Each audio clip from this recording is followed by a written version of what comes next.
Y hoy es un día particular en la historia del mundo.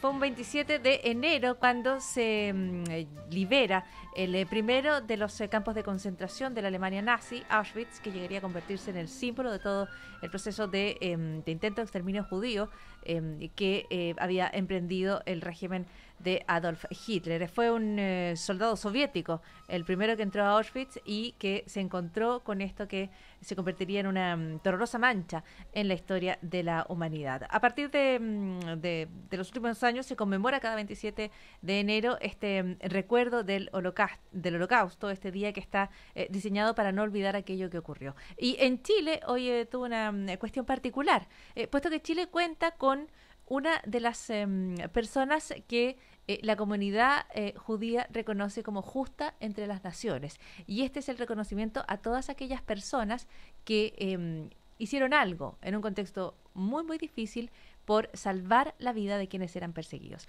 Una de esas personas es la chilena María Edwards McClure y su bisnieta, María Angélica Puga, ha escrito un libro que rescata esa historia. Se llama Buscando a María Edwards. Ella lo presentó hoy este libro, que cuenta con la colaboración del Centro Global de la Universidad de Columbia, el Museo Interactivo Judío de Chile, el Museo de la Memoria y los Derechos Humanos y el Instituto de Historia de la Universidad Católica, además del Círculo Israelita de Santiago. Y María Angélica Puga está aquí en Cooperativa para contar esta historia. ¿Cómo estás? Buenas tardes. Hola, buenas tardes.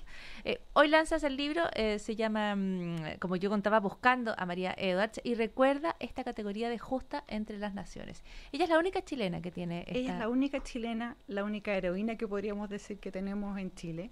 Es la única mujer en Latinoamérica. Hay algunos otros justos en Argentina, creo que otros justos en Latinoamérica, pero es la única mujer en toda Latinoamérica que tiene ese reconocimiento. Y la única persona en Chile. Y este reconocimiento se le entrega de forma póstuma, ¿no? El año 2006. Sí, el 2005 es el reconocimiento en Israel, en la sede de Yad Vashem, y en Chile el 2006 se hizo la ceremonia de entrega a sus descendientes, sus nietas y mi mamá, que son las nietas. Tú eres bisnieta de María Edwards McClure. ¿Qué es lo que tú encuentras en esta historia? Ella está, durante la Alemania nazi, ella está en Francia, ella está en Europa. Sí. ¿Por qué está en Europa? ¿Qué está haciendo? Ella había vivido de casada con su marido en París, luego volvió a Chile, viuda ya, y regresa.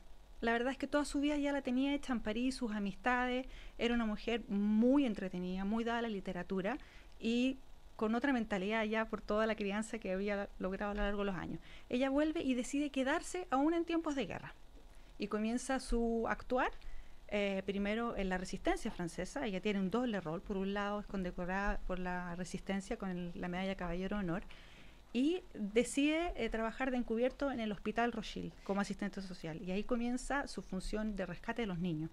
Ok, podemos separarlo. ¿De qué manera colabora con la resistencia francesa? Ella participaba entregando información, siendo el canal. Ella formaba parte de la red de apoyo inglés, de la red Jade Amicole, que se llamaba. Ella entregaba información, prestaba su apartamento para reuniones, encubría gente. Era un gran personaje. Sí.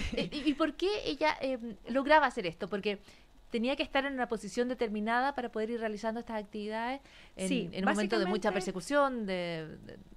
Básicamente por sus amistades, por un lado, que la llevan a esto, y por su forma de ser, ella no iba a permitir quedarse sin hacer nada. Estaba en un país que, si bien no era el suyo, ella quería, tenía amistades ahí, no podía permitir que un país fuese ocupado así como sin más. Entonces comienza su rol en esto. Y luego se involucra ya con lo más duro que estaba sucediendo en ese momento en París, que era todo el exterminio nazi que estaba sucediendo. Ella trabaja en un hospital, trabaja como voluntaria. Trabaja como voluntaria, anónima, no figura en el rol de pago, está todo el tiempo ahí, todos saben que ella está ahí. Pero ¿Ella está como enfermera o está en otra como labor? Asistente social, dentro del área de maternidad. Y desde ahí ella toma a los niños cuando las mamás las iban a volver a deportar. El hospital en esa época fue convertido en un anexo del campo de Drancy. Entonces se cercó con policías de la Gestapo afuera, custodiando que nadie saliera. Llevaban de repente gente ahí y luego se la llevaban directamente a Auschwitz o a otros campos para exterminar. Y ella comienza a ver este problema y decide que no bastaba con solo el hecho de que lo que ella en un principio hizo fue entregar fondos económicos para ayudar.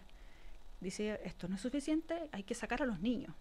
Las mamás no se pueden ir con los niños porque iban a la muerte. Ellas sabían que iban a la muerte. Estas mujeres ya estaban detenidas. Sí, Por lo tanto, se lograban pasar a la maternidad sí. y para tener a sus hijos, entiendo yo. Muchas de ellas ya, por ejemplo, habían perdido, porque en un principio en París, primero se llevaron a los hombres. Y luego vi una gran redada en julio del 42 que toman a las mujeres y a los niños, que era lo que quedaba en esa época ya. Y en esta redada, algunos de ellos o se enferman de realidad o consiguen parecer enfermos para ir al hospital, que era un lugar más cómodo, desde donde los tenían prisioneros en un velódromo. Y ahí ella en el hospital comienza a esconder gente y a esconder niños. Y a la vez convencer a las mamás que querían que no se llevaran a los niños. De vuelta al campo de concentración. Claro, porque sabían que no volvían, sabían que las iban a matar.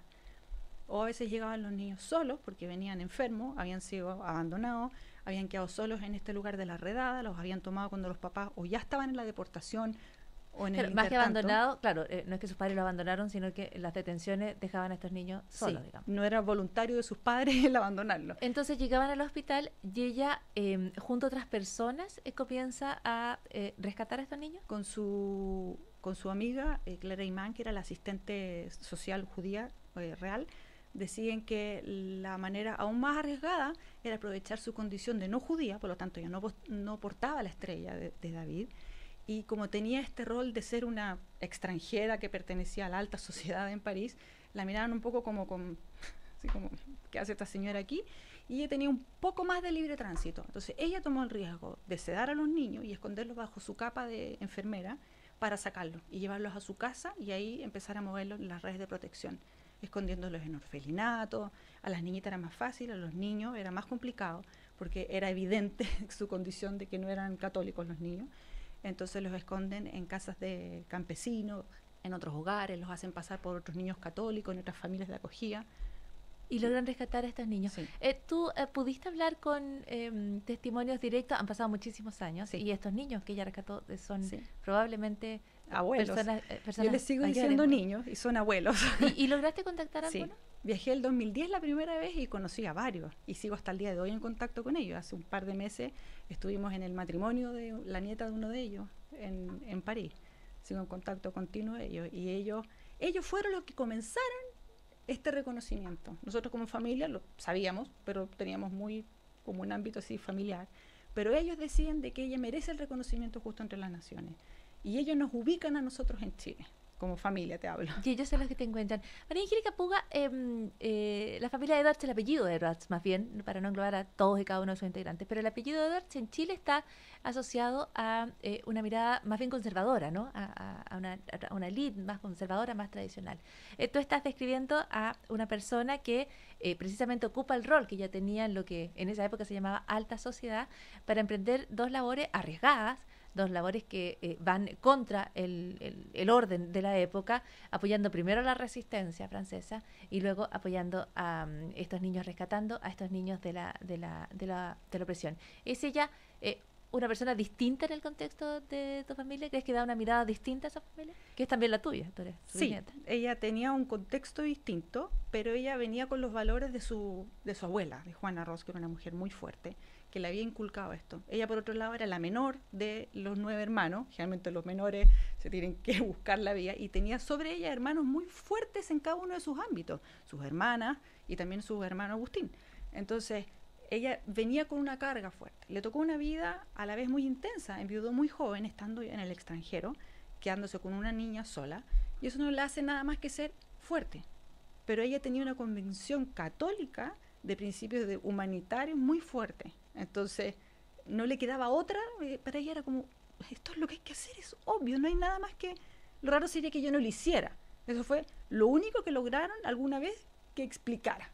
Precisa historia, no siempre se hace lo que hay que hacer, y es bueno tener aquella convicción o rescatar aquellas historias donde las personas muestran esa convicción. Precisa historia has traído esta tarde, María Angélica Puga, hasta Cooperativa, la historia de María Edwards, justa entre las naciones, la única mujer latinoamericana que recibe este reconocimiento. Buenas tardes. Gracias.